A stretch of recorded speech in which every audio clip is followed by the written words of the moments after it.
Mask निकालना तो भूल गए।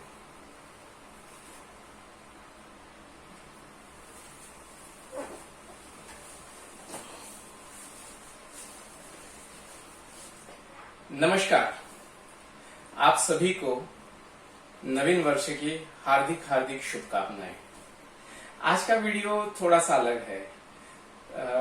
आज के वीडियो में मैं आपको कुछ ऐसे कंसेप्ट्स के बारे में बताऊंगा जो हम जानते तो सभी है, लेकिन उसको अंडरस्टैंड नहीं कर पाते हैं।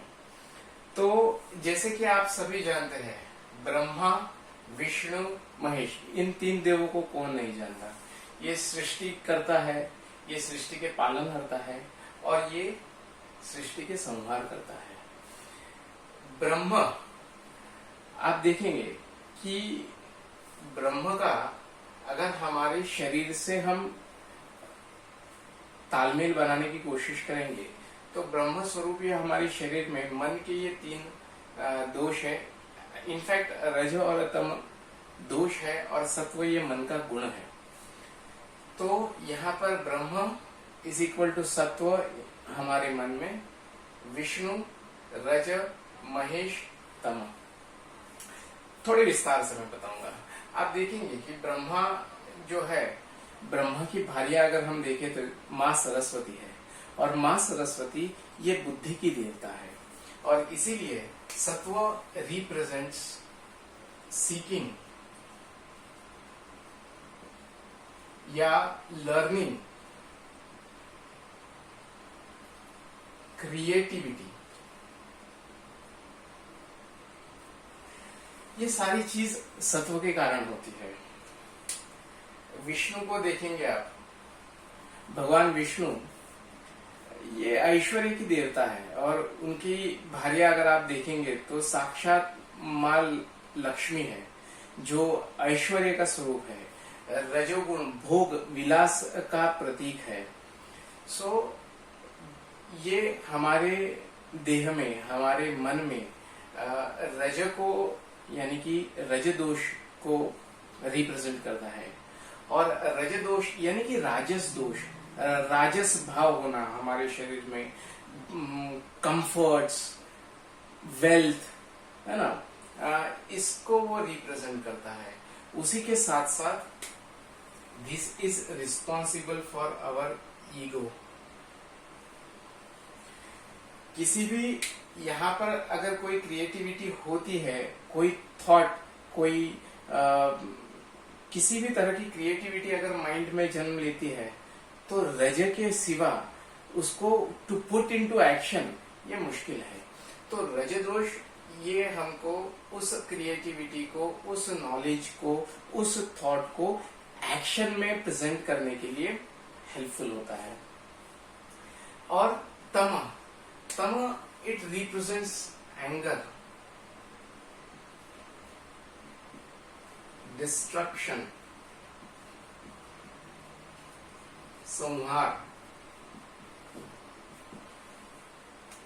जो आइडिया हमारी है, जो क्रिएटिविटी हमारी है, या कोई अच्छी चीज है तो, या कोई बुरी चीज है तो उसको अगर डिस्टर्ब करना है तो ये तमोगुण हमारे काम में आता है, वो एंगर हमारे काम में आता है और ये एंगर रिप्रेजेंट करता है। आप महेश को देखिए, भगवान शंकर, इनकी भार्या को अगर आप देखेंगे तो उनकी भार्या साक्षात शक्ति रूप है। माता पार्वती ये शक्ति का स्वरूप है, माता लक्ष्मी ये ऐश्वर्य का स्वरूप है, माता सरस्वती ये बुद्धि का स्वरूप है। उसी प्रकार ये हमारे शरीर में रिप्रेजेंट करते हैं वात, पित्त एंड कफ। हमारे शरीर में जो भी चालनाएं होती है, जो भी गतिविधि होती है, वो वात के कारण है। हमारे शरीर में जो अहंकार है, अभिमान है, वो पित्त के कारण है। और कहीं पर ठहरना है, कहीं रुकना है, कहीं बांध के रखना है, तो वो शक्ति का स्वरूप जो है वो कफ है। जो आहार हम लेते हैं, ऐसा बताया गया है कि सर्वे अस्मिन पांच भौतिकम अस्मिन अर्थे, यानी कि सृष्टि की सारी सारी चीजें जो बनी है वो बेसिक पंच महाभूतों से बनी है। वो है पृथ्वी, आप यानी कि जल, पृथ्वी, आप, तेज, वायु और आकाश। ये सारी सृष्टि इन पंच महाभूतों से ही बनी है। इसका विस्तार आगे फिर मेटल्स में है, गैसेस में है, वो आगे बहुत विस्तार है, लेकिन बेसिक अगर एलिमेंट्स हम देखेंगे तो ये पंच महाभूत ही है, पृथ्वी, आप, तेज, वायु और आकाश। ये वात, पित्त, कफ, ये भी पंच महाभूतों से बने हैं। हमारा शरीर पंच महाभूतों से बना है। इनफैक्ट जो हमारा मन है वो भी पंच महाभूतों से बना हुआ है। और इसीलिए जो आहार हम सेवन करते हैं वो भी ये पंच महाभूतात्मक ही होता है। जो विचार हमारे हैं वो भी पंच महाभूतात्मक है। तो इसीलिए अगर इनके अकॉर्डिंग्स हमारे आहार होगा तो ये शरीर में पड़ेंगे। अगर कफ को बढ़ाने वाला आहार आप खाते हैं तो आपके शरीर में कफ की वृद्धि होती है। फॉर एग्जाम्पल दही, दूध, शक्कर, गुड़ की बनी हुए पदार्थ, ये जब हम खाते हैं तो हमारे शरीर में कफ की वृद्धि होती है। पित्त, पित्त ये उष्ण का प्रतीक है। उष्ण है, तीक्ष्ण है, मिर्च वाली चीजें अगर आप खाते हैं, मसालेदार चीजें अगर आप खाते हैं तो ये पित्त की वृद्धि करेगा। वात, वात ये रुक्षता का, वात रुक्ष होता है। तो कफ के ऑपोजिट चीजें निस्नेह है, जहाँ पे ऑयल नहीं, दूध नहीं, एकदम रूखा सूखा खाना अगर आप खाते हैं तो ये वात की वृद्धि करेगा। व्यायाम आप ज्यादा करते हैं तो वात को बढ़ाएगा, व्यायाम अगर आप नहीं करते हैं तो वो कफ को बढ़ाएगा।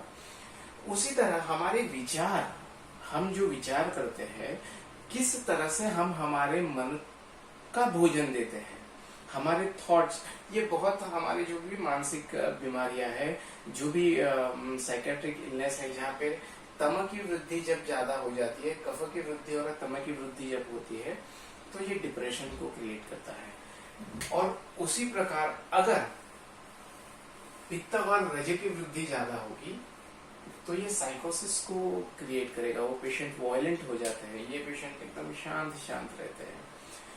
सो कहने का मतलब है कि उसी तरह से अगर हमारे थॉट्स आप विचार करके देखेंगे, आप अगर बहुत ही डिप्रेसिंग थॉट्स बार बार अगर सोचते हैं, नकारात्मक सोच अगर बार बार रखते हैं तो उससे आपके तमदोष की ही वृद्धि होगी। अगर आप राजसिक थॉट्स रखेंगे तो रज की वृद्धि होगी। और आप सत्व यानी कि आपकी जो भी नॉलेज है, नॉलेज को बढ़ाने की एक क्षमता रखेंगे या आस्था रखेंगे तो ये सत्व की वृद्धि करेगा।